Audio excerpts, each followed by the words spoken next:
حضرت عمر فاروق اس حدیث پاک کے راوی صحیح حدیث آپ کے سامنے رکھنے لگا ہوں، فرماتے ہیں کہ میں نے زندگی میں بارہا مرتبہ دیکھا،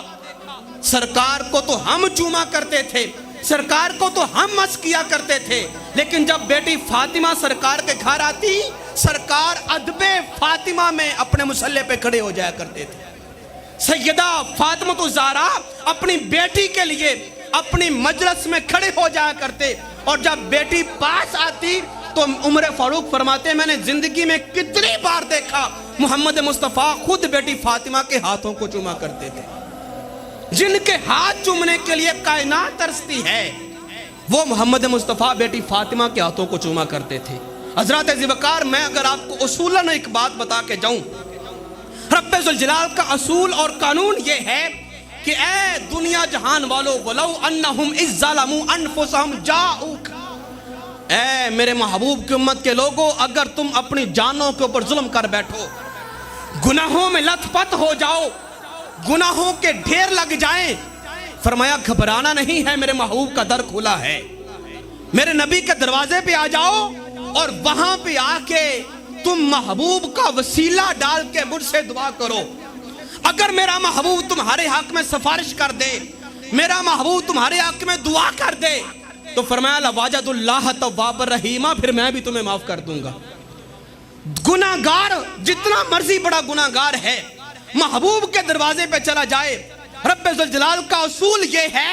محبوب کے ہاتھوں کی لاج رکھتے ہوئے، محبوب کے جملوں کی لاج رکھتے ہوئے، رب ذوالجلال گناہوں کو نہیں دیکھتا، اور اس کے جو ہے نا وہ ذنب کو نہیں دیکھتا،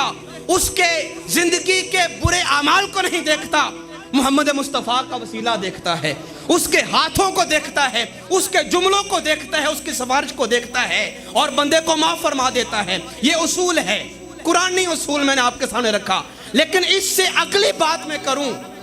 اگر خدا راضی ہو جائے تو محمد مصطفیٰ منا لیتے ہیں، محمد مصطفیٰ منا لیتے ہیں۔ اگلی بات کر جاؤں کہ اگر محمد مصطفیٰ خدا نہ کرے کسی امتی سے ناراض ہو جائیں،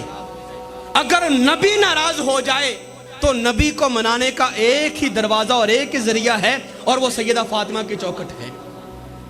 اگر نبی ناراض ہو جائے تو سیدہ فاطمہ الزہرا کا سرکار کو وسیلہ پیش کرو، سرکار مان جائیں گے۔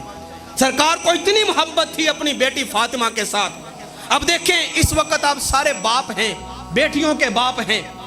آج اب باپ کو اپنی بیٹی کے ساتھ نہ جانے کتنی محبت ہے، ہر وقت اس کے لیے جد و جہد کرتا ہے، محنت کرتا ہے، کوشش کرتا ہے، اور اس کو اچھی تربیت دے کے اس کا مستقبل کو سنوارنے کی کوشش کرتا ہے۔ آج ہر باپ کہتا ہے کہ مجھے اپنے بیٹی سے بڑی محبت ہے، مجھے اپنی بیٹی سے بڑی الفت ہے، میری آنکھوں کا تارا ہے، لیکن آج کی بات کوئی وقت اور ویلیو نہیں رکھتی۔ آج اگر باپ کہے مجھے بیٹی سے بڑا پیار ہے،